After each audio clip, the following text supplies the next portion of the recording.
Welcome. Welcome to the December session for couples. We felt that it would be just appropriate for us to finish this year with you couples with a fundamental point of emphasis. And before I pray for the sessions and pray for all the couples, I want just to tell you, as you can see, Mama Misigaro is not here with me. She had to be on another assignment, but she apologized that she could not be here. However, her and I have been, mostly her, has been on the assignment of prayer. If you are a couple and you have been attending the marriage conferences for the last 11 years, whether online or physically, and somehow, somewhere in our database, we have your names as husband and wife. You are on her prayer list. I live with her. Forgive me for saying, but that's the truth. I sleep with her, and I can see her in the middle of the night just getting up and praying for couples one by one. Why am I bringing this? I'm bringing this because we have a unique topic this time involving prayer. If this woman can go a couple of nights sleepless or few hours of sleep and wake up and pray for couple, whoever couple you are, being involved with us, it is also for us to realize how important prayer is. Now we have a man and his wife, Dr. Michael and Dr. Kari McKenzie, who will be speaking on what pastors go through. Incidentally, over these last 11 months and even the previous years, we have actually talked more about what couples go through, therapeutic interventions for couples, but time has come when some of the couples are ministers or church leaders of some kind. We need to endorse or emphasize prayer. Why prayer? Because this couple will share with you or with us what we go through as pastors. You know, if I am a husband, so I'm married to Victoria, there is this institution which was started by God, marriage institution. That in itself needs a lot of prayer. Secondly, there is being a minister, being a pastor. That also needs a lot of prayer. These friends of ours, who personally they have been my professors at Lincoln Christian University, have really will challenge you.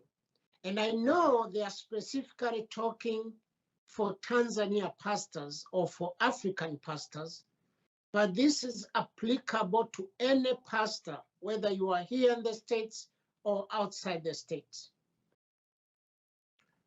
And of course, them as Americans, they didn't touch on the area of an important need to the pastors of Tanzania, which is the economical challenge or financial needs, which is an issue which creates a lot of stress on them.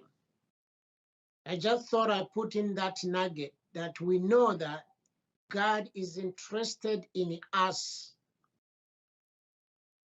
praying or teaching our congregation to pray for the pastors. They lead us, they are leaders.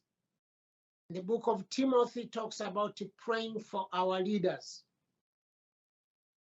two institutions are very important to God. The institution of marriage, he's the one who started from day one, and the institution of priesthood or pastor. That's why in the Bible, if you read in the Bible, you have time to read in the chapter Jeremiah, chapter 23. You'll be amazed when God speaks about some of the pastors he did not choose. And God is not happy because there are some who choose themselves. He did not choose them. But how will we know, or how will they be able to be identified? One of the important elements which is needed is us to engage in prayer. Prayer works. We wanted to finish this by saying to couples, wherever you are, definitely pray for your marriage, for your family, but also pray for your pastors who feed you. This teaching, which will happen here in a few minutes, is going to challenge you. It's going to challenge you that, I guess I'm not unique if you're a pastor, and you need this same kind of help. So in John 15:16, the Bible says about choice, you did not choose me, but I chose you and appointed you that you should go and bear fruit, that your fruit should remain, that whatever you ask the Father in my name, he may give you. New King James. Brothers and sisters, I want to wish you well. I want to pray for you. Thank you, Dr. Michael and Kari McKenzie. Your two boys, they have two sons, Darlene and Easton. This couple has been married for 20 years. There is an address. If you saw the flyer, there's an address there in case you need somebody to contact them. They are the directors of Marble Retreat Center in Colorado. And that's where most of the pastors who have faced some challenges in the ministry, they go there and get the help they need. We are in this together, as we always tell couples, we are in this together. Likewise, even in the ministry, we are in this together. So our topic today is how to pray for pastors. And having said that, I will start with prayer. And may God bless you. May God bless your family. May God bless everything you have. May God bless your ministry. May God bless your calling. You are special before God, fearfully and wonderfully made. Dear Heavenly Father, on behalf of my wife, Victoria, myself, and all the other instructors we have used over the years to challenge couples and to minister into couples, Lord, we are praying that, God, this seed which is being planted by this brother and sister of ours, the McKenzies, about the challenges pastors go through, will inspire us to pray for our leaders, to pray for our church, especially church leaders, to pray intensely, take time, just like how this woman wakes up and just prays for any couple. Pick this name, pick that name and pray. That the same thing we should bring to our bedrooms, to our life, to pray for pastors. They go through a lot. We go through a lot. We need your prayers. May you have a wonderful, wonderful coming new year. And this is the last session for 2021. The next time we see you will be in 2022. God bless you. Welcome, Doctors McKenzie, Kari, and Michael McKenzie, our friends, to share what we pastors go through. God bless you.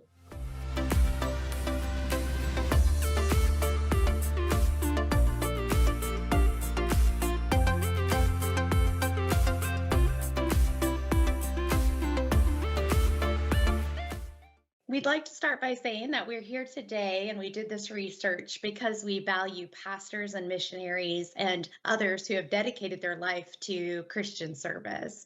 We believe in the importance of your role for the church, our communities, and our world. So we personally owe a great debt to the pastors in our lives, and thank you for what you do. We're really excited to get to speak to you, pastors in Tanzania. Thank you for this opportunity. We pray for God's blessing on you. Just going to do a quick introduction of who we are so you understand why we're speaking with you today about the struggles that people have in ministry, the struggles that pastors have. My wife, Kari, and I, we have specialized in counseling Christian leaders for nearly 20 years now. After getting our master's in counseling, we worked at a place called Blessing Ranch, an intensive counseling center for pastors, other Christian leaders. It was located in Colorado. After that, we returned to get our doctorate degrees, our doctorate of ministry degrees, and then we got connected with a place called Marble Retreat, which is where we still are currently employed. And there is also an intensive counseling center for pastors, meaning intensive counseling is they come for 8 days to our retreat center and receive hours of counseling over those 8 days to work on burnout, marital issues, depression, anxiety, other struggles that they may be having, mostly related to their ministry life, but also their personal life. And so, as Kari had mentioned, this has been our specialty, our passion. We love pastors. We love your role, importance to the kingdom. And we've learned a lot as we have done research and counseling in this area. We both did doctoral dissertations and researching the issues with which pastors struggle with. And we're going to be talking about that today in the hopes that this will lead you into living a more healthy and whole life, even with the stressors of ministry. Being in professional ministry can be a hazardous occupation, and we believe this is an increasingly difficult time to be a Christian leader. So we're going to focus on research today, which revealed 6 most significant issues with which those in ministry struggle. Then we'll examine the context within which a ministry leader works. And that context is what potentially sets them up for these different types of stressors or struggles. So as we move from that, we'll then move into the causation of those issues, which will help us to look at what can we do as ministry leaders that can help us with these particular significant issues that were revealed in the research that we did. So a quick description of the research that we did to find these 6 main issues that pastors struggle with. And we understand that's here in the United States, and some of this may correspond to the same stresses there, and some of it may not. So you'll need to translate some of this into your own situation there. But just a quick description of the research and how we found this out is that we interviewed approximately 99 folks who care for Christian leaders and did a questionnaire with them to say, what are the issues you see pastors coming to you? What are they struggling with, and what caused those issues? And then we rated those issues by their severity, meaning did it have a negative effect on their life and ministry. It can be, that a lot of pastors could struggle with an issue, but if it's not having a negative effect, then that was ruled out. But if it was having a negative effect on their life and ministry, then that was included. So the issues we're talking about were the ones that were common and also had a negative effect on their life and ministry. So we're going to go through the results now. There are 6 significant issues, as we mentioned, and I'm going to start with number 1, which was stress. As you know, pastor's job description often includes many roles. You wear many different hats, I'm sure, if you're in ministry. And there are so many demands placed on us as ministry leaders that there is never enough time to get it all done. There are a lot of needs out there, and those needs seem to be endless. So it's no wonder why we as Christian leaders can find ourselves burned out and stressed in ministry, which leads to our second significant issue, which is burnout.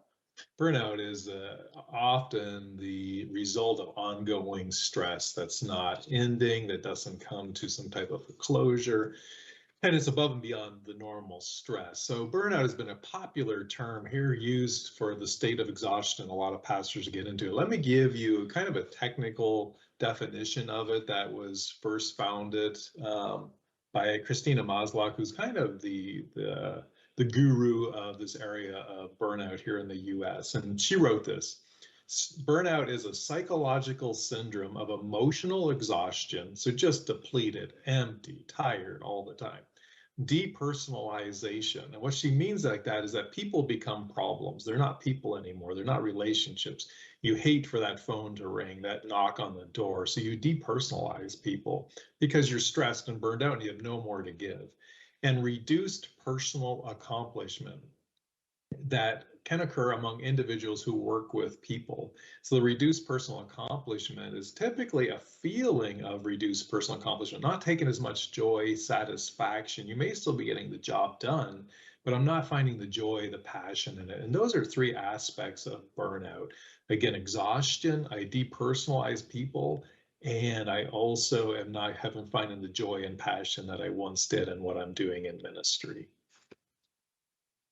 Another common aspect, a couple other common aspects, for especially in ministry, we lose the meaning in our work, as I kind of referred to earlier. And also another aspect that feeds burnout can be the unrealistic expectations that we are living with. That can fuel burnout as well. As Freudenberger in 1980 popularized this, that burnout is the high cost of aiming too high.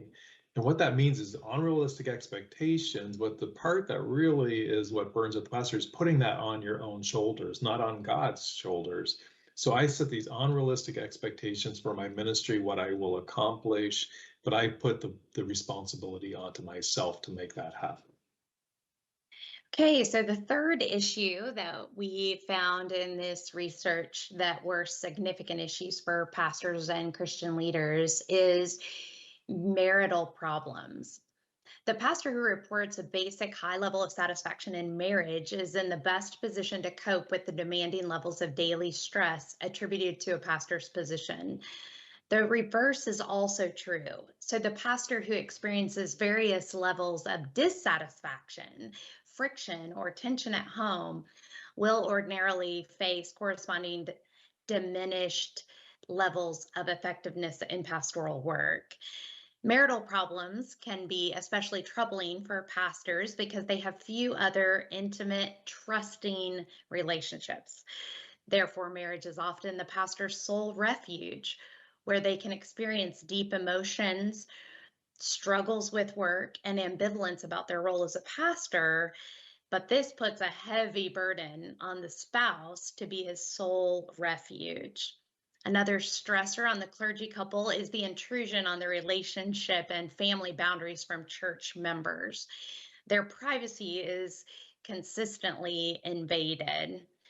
So you know this as you've experienced this, that we often live in a glass house where as ministry leaders, our marriages are on display and most people in the community know us and recognize us. And so there's a high expectation on the marriage to be perfect and have it all together. And yet there's a lot of struggle in the marriage, and it makes it hard on the ministry leader when they can't always be honest about what is going on in the marital problems at home. So in marriage in particular, there are several issues that come up in the marital dynamic that can create a stressor for pastors. First is spiritualized adultery, which is being married to the ministry. Spouses feel like the pastor is always busy serving others and have no time for them at home. They're always on call, and the needs of the church and the community come before the needs then of the spouse at home. And so this puts a lot of stress on the marriage. A second issue is an emotional over closeness or enmeshment between the church and home. So pastors find it difficult to emotionally leave work at work. And so sometimes we'll have ministry leaders' wives say that they feel like the church is their spouse's mistress. Obviously, there's sexual temptation and vulnerability of the ministry whenever the pastor is put on a pedestal, and they're often idolized. Then in that role comes a lot of sexual temptation and vulnerability. The friendliness of the friendlessness of the ministry, no social support system for the couple, so that often it's very lonely being in ministry. Financing, so not being paid well enough in that role, that financing the family can become an issue, and making sure that the leader is making enough money when a church budget is very small or stressed. This can be a problem for the family. The manse kids, or the term being the ministry leaders' kids, going their own way or struggling, can often put a lot of stress on the marriage. The expert factor is another issue, the inability or unwillingness to receive help. So the pastor may fear being judged if they go and get help for their marriage, and so that can put additional stress on the marriage.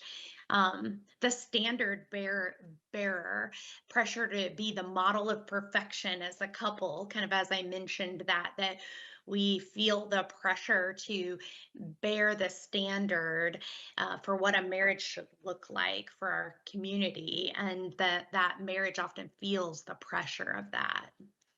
So the fourth significant issue that we're going to talk about briefly, sexual issues. And what I mean by sexual issues in this context is struggles with pornography or adultery affairs or same-sex attraction.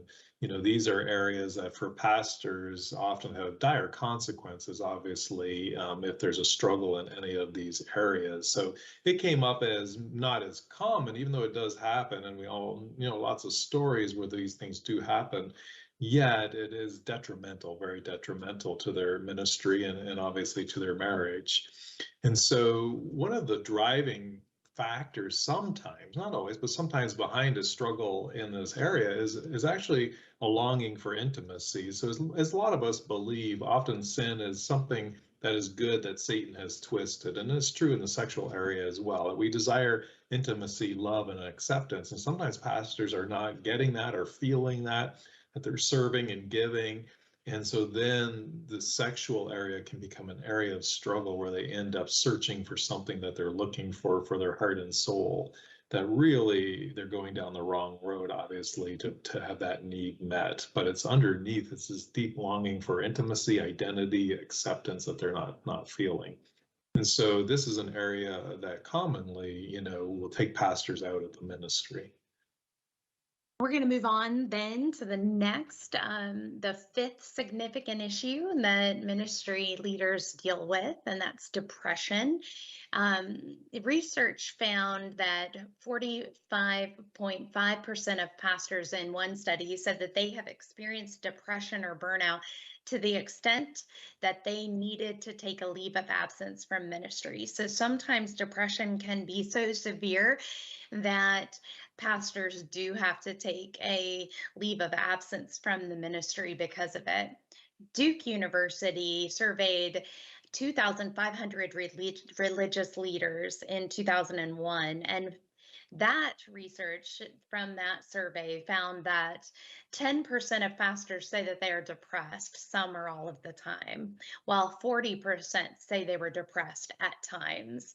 I think this is an ongoing struggle with ministry leaders being very depressed, but not feeling that it's safe to take medication, of course, and not feeling like it's that they can't have someone to go to talk to. And so depression is often hidden in the pulpit, or it's hidden for the Christian leader because they don't feel like they have a safe person or place they can go and talk about how depressed they actually are. And then the last area we're going to talk about today, as far as the significant issues with which pastors can struggle, and obviously there's other issues, but these are just the main ones we found, is conflict. And as an example, when I went to seminary myself and had a close friend who went on into ministry, he a few years later reported back to me, I learned how to preach, I learned, Greek and Hebrew, I learned all these great ministry tools, but I didn't learn how to control my anger and conflict, and that's creating a mess for me now in ministry. And we see that often. This whole area of conflict is really detrimental for the pastor. One, they didn't realize there would be so much conflict, in ministry, and then two, they don't know how to deal with it well themselves, so their reactions are not always great or helpful, and that then creates more conflict. It's just a few stats on this area and how prevalent it is. One study found 27% of pastors leave ministry because of conflict. Of the top 10 reasons pastors give for leaving ministry, 5 include some type of conflict, either conflict with denominational leaders, conflict with congregation, conflict with staff. And then we're now going to also look at some of the causation of these issues. So those were the 6 main issues: stress, burnout, marital issues, sexual issues, depression, and conflict. Now we're going to look at what is the causation for some of these issues.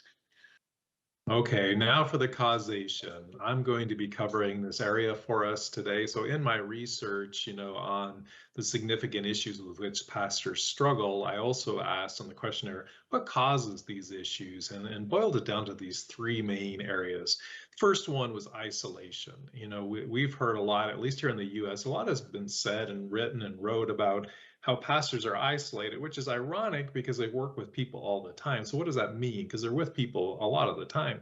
What it means is that they don't have anybody really close to them who knows all their struggles. At least here in the US, that can put you at risk in the ministry if somebody really knows you're struggling in a certain area. So a lot of pastors will keep to themselves and maybe only share with their spouse or no one at all. We have heard that story again and again in our counseling, that I've never told anybody this, that I struggle with this, or I have doubts in this area, or whatever it may be. So isolation was one of the most common issues that end up leading pastors to not getting help because nobody knows that they're hurting. So it makes it, a dangerous profession to be in when you're dealing with a lot of stress, a lot of expectations, and you're largely doing it alone.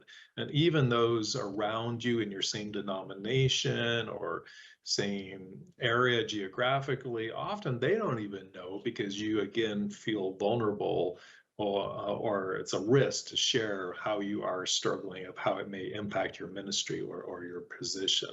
So going it alone is definitely puts you more at risk for it, struggling with issues.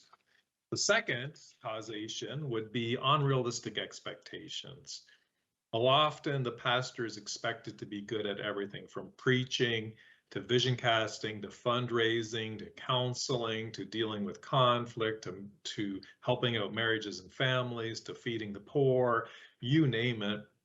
There's a lot of expectations, and often pastors wanting to serve well will take those on and even add them on themselves. And so these unrealistic expectations are a constant burden, and also a measuring stick that's not fair, meaning I never measure up, I never do well enough, can I do more in some way, in that constant pressure. And then the last one is poor boundaries, and what this means is boundaries around my life outside of ministry, boundaries around my marriage, my own private time for rest, hobby, play, whatever it may be, of setting boundaries, but letting ministry just kind of consume my whole life. I think an area that we get into trouble as pastors is we equate serving ministry with serving God, and they're not the exact same thing. Our ministry has certain roles, responsibilities to it. We should always serve God, yet we can equate the two, and they're not the exact same thing. And I think when we serve God, we do honor our Sabbath. We do take care of ourselves because he's given us ourselves first as a responsibility to care for. But we often equate the two of serving ministry and serving God as the same thing, and they're not the exact same thing. So poor boundaries, we can have poor boundaries. We don't have a good job description, and then everything becomes on the table of what we need to do in ministry.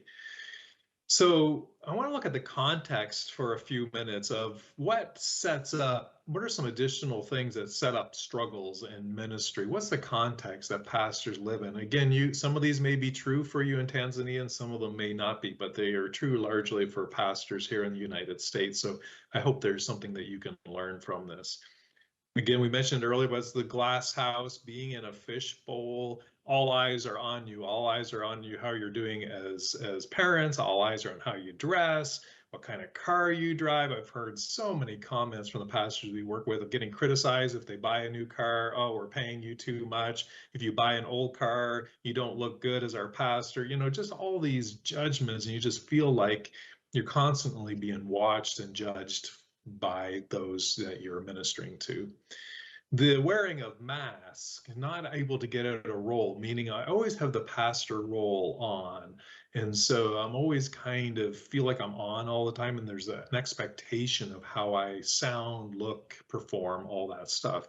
And that directly feeds into the next thing, which is a loss of authenticity.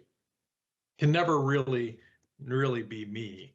And what I mean by that is I'm always the pastor. I'm never, in my case, Mike. You know, I can never fully be me. And so does anybody really know the non-pastor me? And sometimes that gets very confusing. What is it? Because ministry, as we all know, is more than a job. It is our identity, yet it's not our total identity of who we are. Then often here, there's a dependence sometimes on intellectual strength over emotional strength or emotional health. So a lot of pastors we work with have all the right ideas in their head, right knowledge, yet don't know how to deal with the emotional side of themselves. And that's not taught, and it's not learned, and it's not valued. Yet that emotional side is often what partly takes them out of all the feelings that they have when working closely with people, and the conflict and the fear and the anger and all that stuff. And then there's the problems with the call or calling. You know, that is a big issue we see with folks in ministry, that sometimes the call can begin to feel like a burden that I'm carrying, that there's no freedom or choice in it, and that I need to, if I'm going to say no to something, I'm saying no to my calling, and ultimately I'm saying no to God then. So I have no freedom in that. And that calling, instead of it being life-giving and chosen, it becomes this ball and chain that I have on my life. Then there's errant theology, which translates sometimes the dying, to self into not caring for self. And we would argue that that's not the same thing. When you die to self, you do give yourself over to God, over to his kingdom. But part of the kingdom life is caring for yourself. It is, again, being responsible to what God has given you. And one thing he's given you is yourself. And scripture tells us, protect your heart. It is the wellspring of life. But often we don't protect our hearts as pastors and the right. So we'll lump that into the dying to self. But dying to self can mean I am going to take the Sabbath off. I'm going to take a day off. If it was of my own brokenness, I would keep working, because that is in some ways protects me from failing or what people will think, or fearing and letting somebody down or whatever. Really dying to myself, maybe taking that day off, because that's hard for me to do. But if I trust God that he has this ministry, I can do that. So sometimes what dying to self means is I say yes to everything in ministry. And then there's the difficulty in being served. I help, I serve others, I wash feet, but I struggle to let other people wash my feet. There has been a growth here in the United States in more authenticity, meaning pastors being able to be more open from up front that they have issues. Yet there still is a tendency to not be vulnerable, meaning I actually let other people help me. It's one thing to tell people I have dirty feet like you do and they need to be washed. It's another thing to actually let somebody do it, to actually let somebody care for you.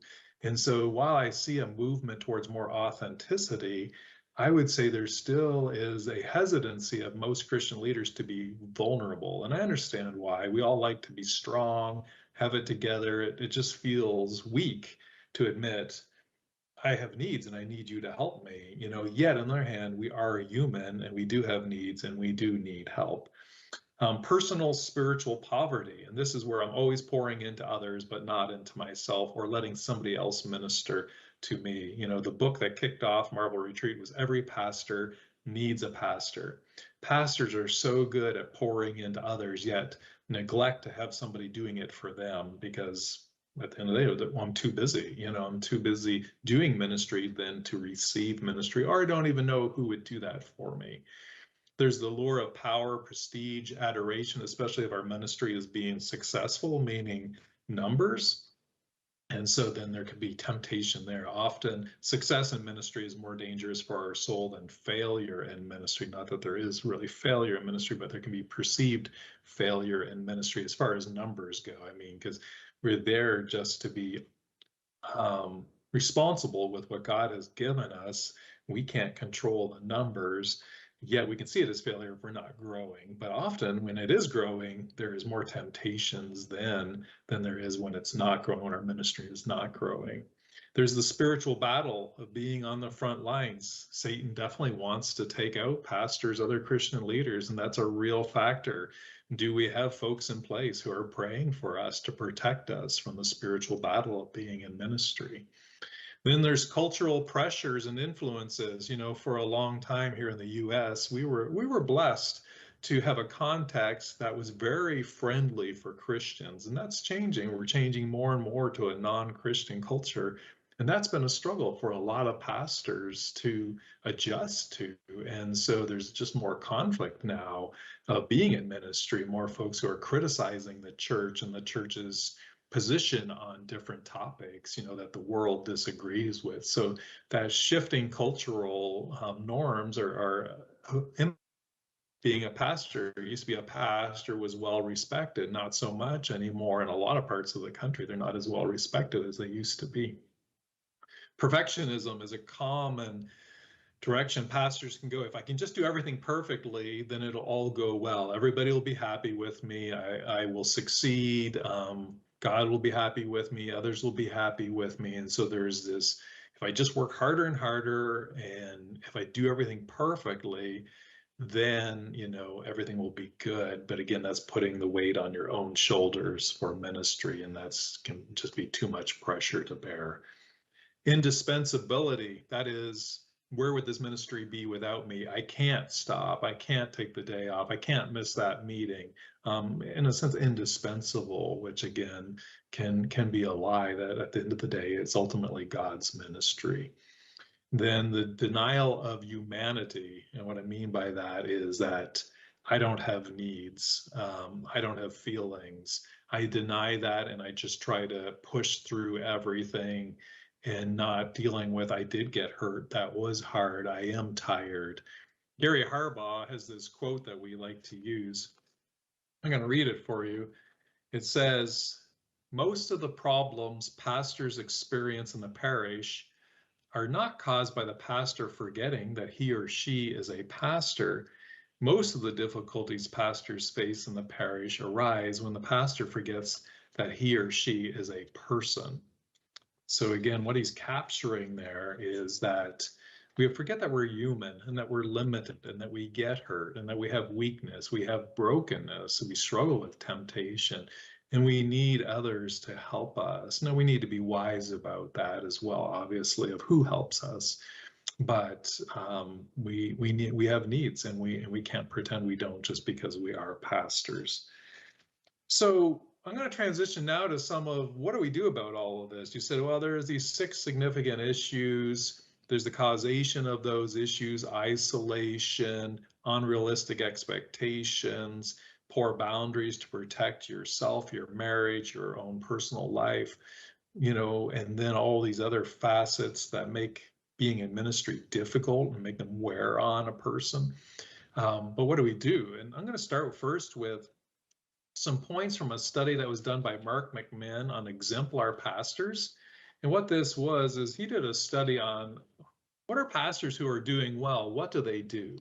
And he looked at pastors who have been in ministry for 20 years and said, what are they doing well? And so again, hopefully you'll find some grains of wisdom in this, because these are pastors who are like, yeah, I've been doing this for 20 years and it's going well. I like it. I love it. I still feel full. The spring is still overflowing. My cup is full. My marriage is doing well. And so he looked at them and said, what are you doing? And here's some of the things that he found. The first thing was they were intentional in protecting their own time. As we know, if we let ministry fill in our calendars, it can fill in the whole thing. So what they did was, these pastors who were doing well, they looked at their calendar and filled in their date night with their wife, going to their child's sporting event or whatever, and then they let ministry fill it. Now, I know the argument can be, well, that's not prioritizing ministry enough, but the nature of ministry is it'll fill all your time.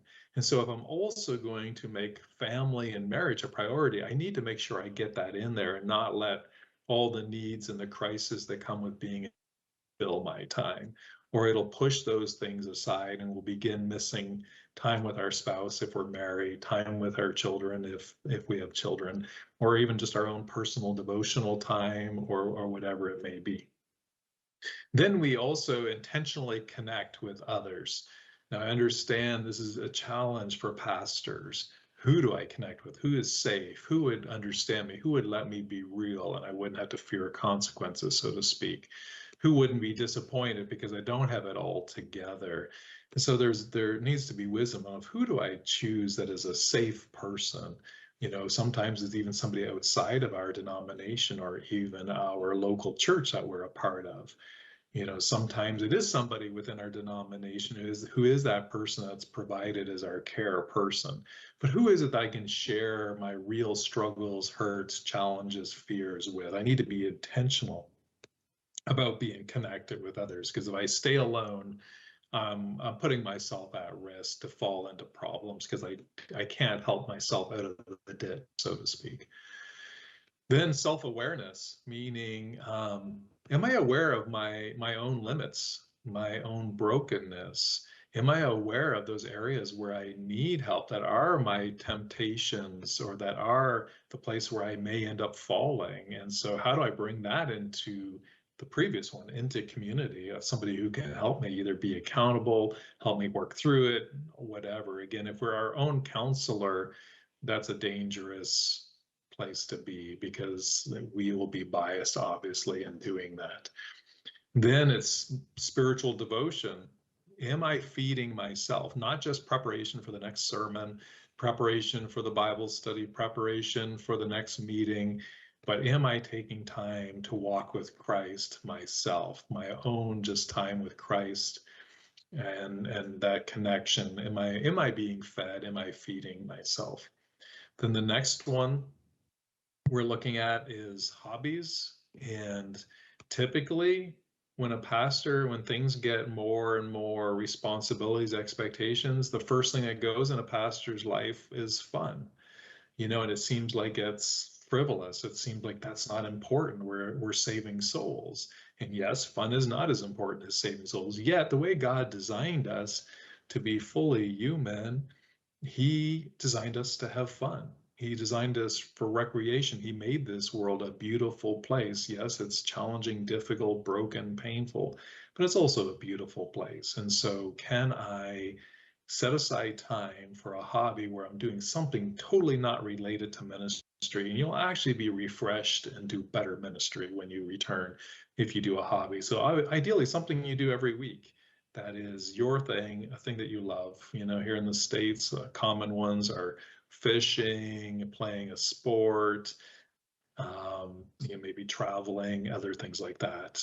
They're just life-giving just because they are fun.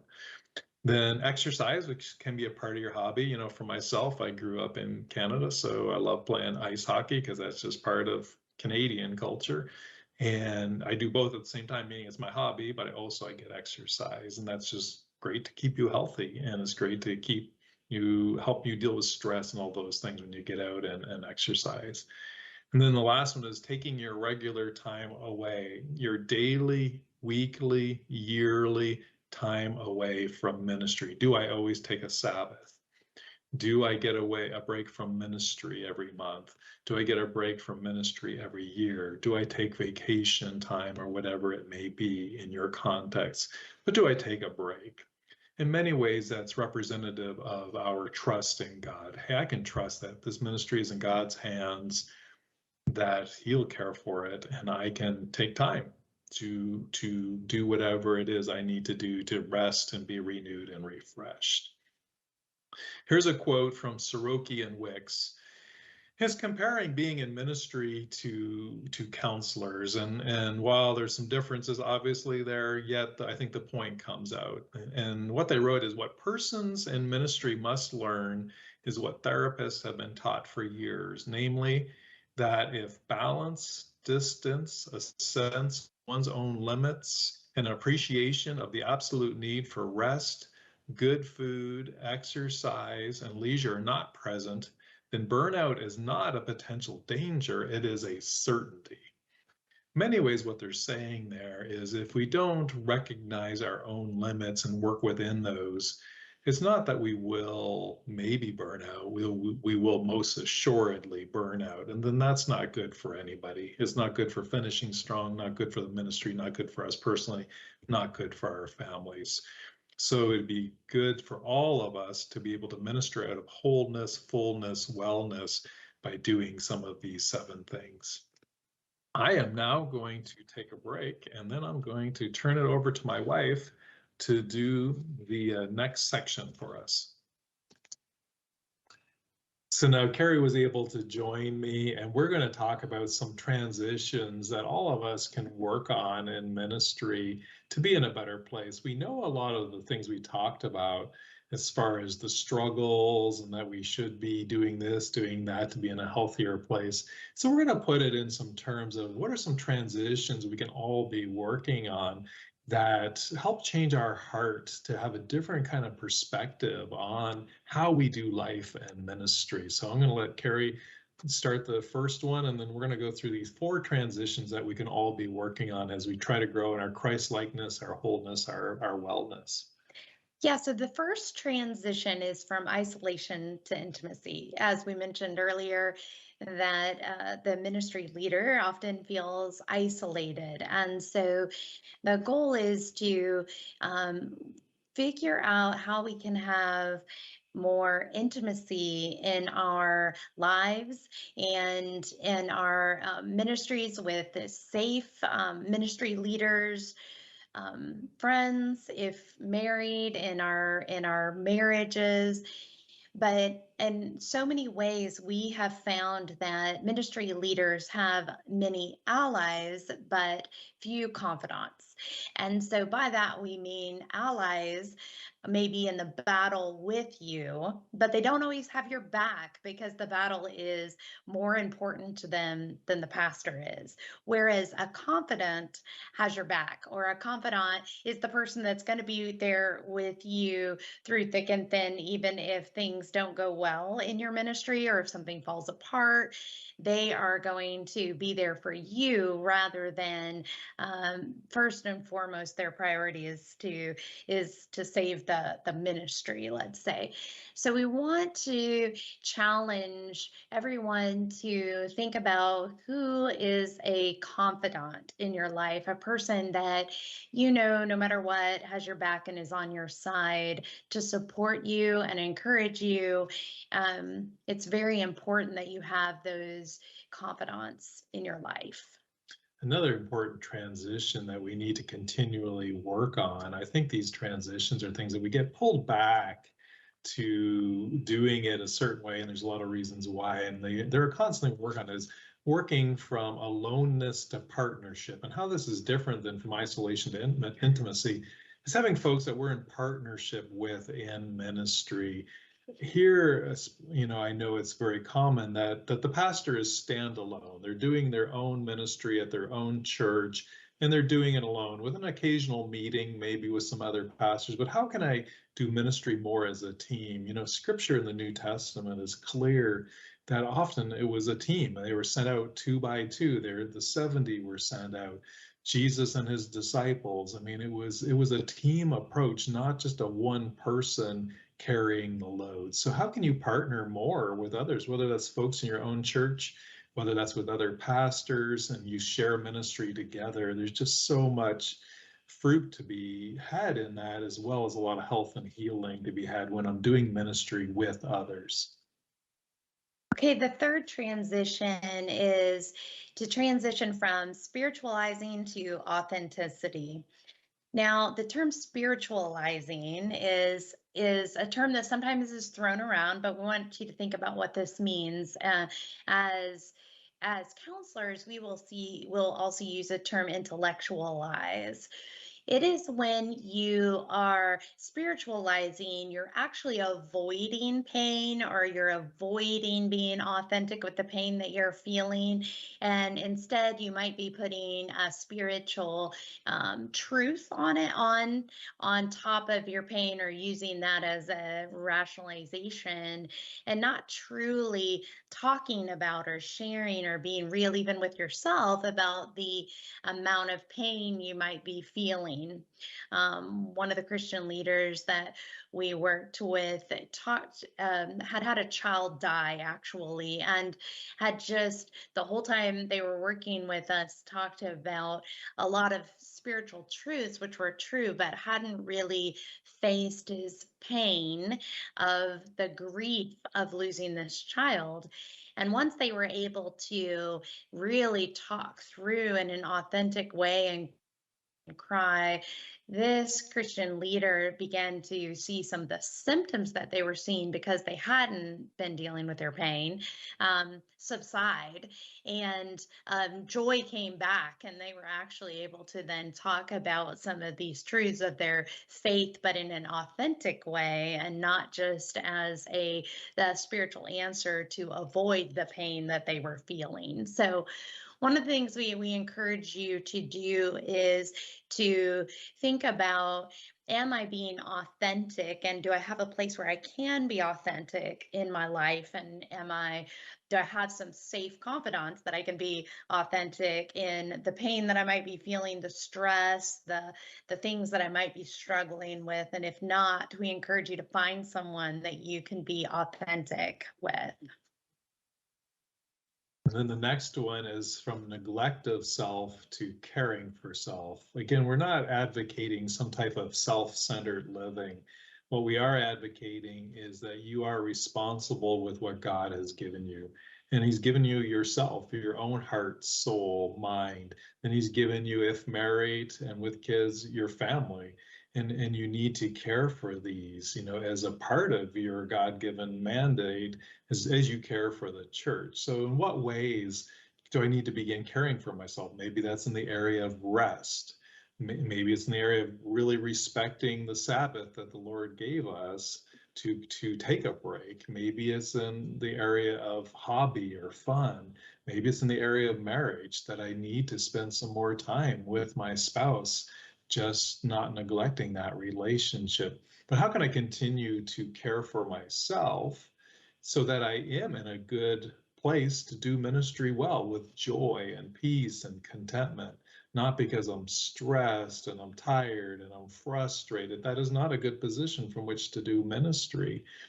So in what ways in my life what transitions do I need to make? Do I need to again, take a break, more often in my days, in my weeks from ministry, so that I make sure my cup is full and I'm not always hitting empty? Okay, and the fifth transition that we want to encourage you to make is from high expectations or pressure on yourself to acceptance of self. So from high expectations, pressure on self to acceptance of self. What we're talking about here is, do you have a place where you can be authentic with your weakness and your brokenness, your shame, your sin, and experience being loved in the midst of it? So we all need a place that is a safe enough place, a safe friendship, a safe relationship where we can feel loved even in our brokenness or our weakness, or we can be honest with shame and honest with sin, and have someone to come alongside us to hold up our arms and to pray for us and to encourage us, and even in the midst of sin and brokenness, that we can know that we are loved by God, that we are valuable, that we are accepted even in the midst of our brokenness. It's okay to be weak or to have fear, and is there a place that you can be authentic with that and be accepted in that weakness or brokenness? It's remembering that you are human, that you are a child of God. We want to thank Pastor Edwin for giving us this opportunity today to speak to you pastors in Tanzania. We ask for God's blessing again on you, on your ministry. Also wanted to mention, I know Pastor Edwin had mentioned this to me. I do have a book coming out this fall. Actually in December, it got delayed. It's called Don't Blow Up Your Ministry. The underlying issues that take pastors down.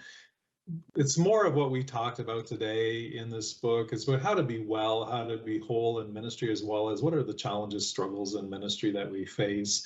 There's more in this. If you feel you have a need for that, I know Pastor Edwin's going to have a few copies to bring with him back to Tanzania that you can take a look at. But we just appreciate the opportunity to get to speak to you of some of the things we have learned. Counseling pastors, we love pastors. Pastors were used in our life to bring us to Christ. God used pastors in so many different ways in our journey, and we just love to get back to be there for pastors as well. So God bless you all. Our message is one of hope, ultimately. So if you do feel like you're struggling in ministry, there is hope. And we encourage you to reach out, talk to someone, find a confidant, find somewhere that you can at least let someone know that you are struggling in ministry and it is okay to get help. God bless. Take care.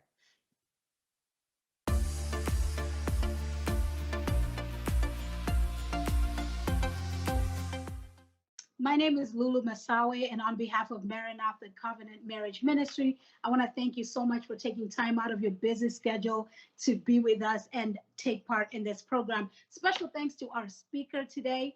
Thank you for sharing what God has placed on your heart. We are so blessed. I want to encourage you as a viewer to sow a seed so that the ministry can be expanded and this word can get into the hands of more couples. In our days, we need to be encouraged to fight for our marriages. So you can sow your seed and send through Cash App, $ Maranatha 673, $ Maranatha 673.